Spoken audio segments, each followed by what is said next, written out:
பெரியார் குடும்பம் வந்து லேஸ்பட்ட குடும்பம் இல்ல. அந்த குடும்பத்துல வந்து அந்த காலத்திலேயே பிரிட்டிஷ்காரன்ல இருந்து அவ்வளவு பேரும் அவங்க வீட்டுக்கு வந்துட்டு போன குடும்பம். இதான் பாயிண்ட். இதுக்கு மேலயும் பொறுமையா இருந்தோம்னா இந்த மீச வச்சதுக்கே அர்த்தம் இல்லாம போயிடும். பொழந்துறேன். சொத்து வெளியில போயிடக்கூடாது கல்யாணம் முடிச்சிருக்காரு இல்லையா? அந்த கட்சியும் கட்சியினுடைய சொத்துக்களும் வந்து கும்பாபிஷேகம் பண்ணணும்னு முடிவு பண்ணிட்டீங்க. அத ஊருக்கு வெளியே வச்சு பண்ணுங்க. கூட்டத்தை வச்சு பண்ணிடாங்க. அவங்க சொத்துட்டாருல, ஏது சொத்து அவருக்கு? அவங்க அப்பா அம்மா என்ன வேலை செஞ்சாங்க கேளுங்க. ஐயோ, எந்த ட்ரெண்ட்ல பேசினாலும் எந்த ரூட்ல போனாலும் விடவே மாட்டேங்கிறானே. நான் என்ன வேலை செஞ்சாங்க? ஏங்க அந்த கடையிலே அந்த காலத்திலேயே அவங்க வந்து ஜமீன் மாதிரி வாழ்ந்தவங்க. உழுகாதப்பா, புரட்டிடுவானுங்க.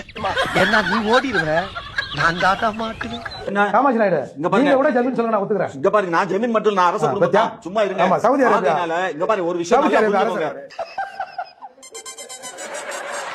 அப்போ அதனாலதான் வந்து இப்ப திமுகவை கலைஞர் குடும்பம் விட மாட்டேங்குதா? எது சொத்து வெளியில போய் திமுகவே மாறி மாறி கலைஞர் இங்க குடும்பம் பாரு, உனக்கு அவ்வளவுதான். நீ ரொம்ப ஓவரா போயிட்டு இருக்க, ரொம்ப ஓவரா போயிட்டு இருக்க. என் பொறுமைக்கு ஒரு அளவு இருக்கு. உன்னையெல்லாம் இறக்கப்பட்டு விட்டுட்டு இருக்கா. பெரியாரை பத்தி பேசல, கலைஞர் எதுக்கு அங்க தாவன? அவர் மூத்தரத்தை குடிக்கணுமா? கலைஞர் திமுக அப்படி குடிக்கிறீங்களா? நாங்க குடிச்சிட்டு தானே இருக்கோம். காமாட்சியா, அப்ப கலைஞர் அதுக்கு முன்னாடி என்ன செய்து கொண்டிருந்தார், அவருடைய அப்பா என்ன செய்து கொண்டிருந்தார், இவர் கேள்வி எழுப்புறாரு.